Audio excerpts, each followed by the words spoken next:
كلنا عارفين ودرسنا يا صديقي ان انا عندي الاتجاهات الرئيسية 4. اول اتجاه اللي فوق شمال، والاسفل جنوب، شرق غرب، شمال شين، جنوب جيم، شرق قاف، غرب غين. يبقى شمال جنوب شرق غرب. وانا عارفهم يا مستر بس اهدى. طيب ما بين كل اتجاهين رئيسيين في اتجاه فرعي، يعني كده يبقى ده اسمه ايه؟ شمال شرقي. طب كده شمال بس ناحية الغرب. طيب كده جنوب بس ناحية الشرق، جنوب شرقي. طب كده جنوب بس ناحية الغرب. خلاص كده يا جماعة؟ طب ايه علاقته بالمسافة والإزاحة؟ هو ملوش علاقة بالمسافة، بس ليه علاقة بالإزاحة. تعالى أوريك حاجة.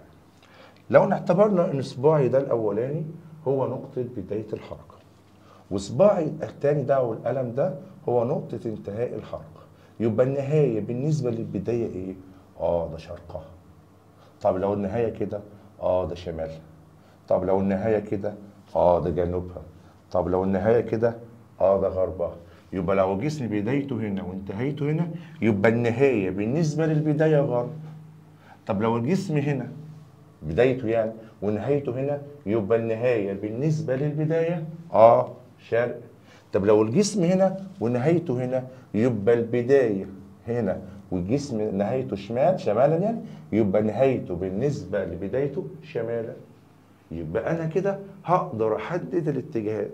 طب افرض بقى الجسم تحرك ما بين اتجاهين رأسيين، يبقى إذا الاتجاه بتاعه ما بين اتجاهين رأسيين، يبقى إزاحته ما بين اتجاهين رأسيين. يعني مثلا الجسم كان هنا وتحرك كده، ادي بدايته وادي نهايته، يبقى النهاية بالنسبة للبداية شمال شرق.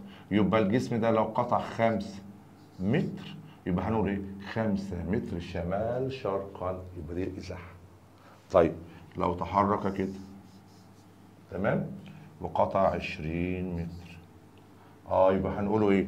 20 متر ناحية جنوب شرقي. ماشي يا صديقي؟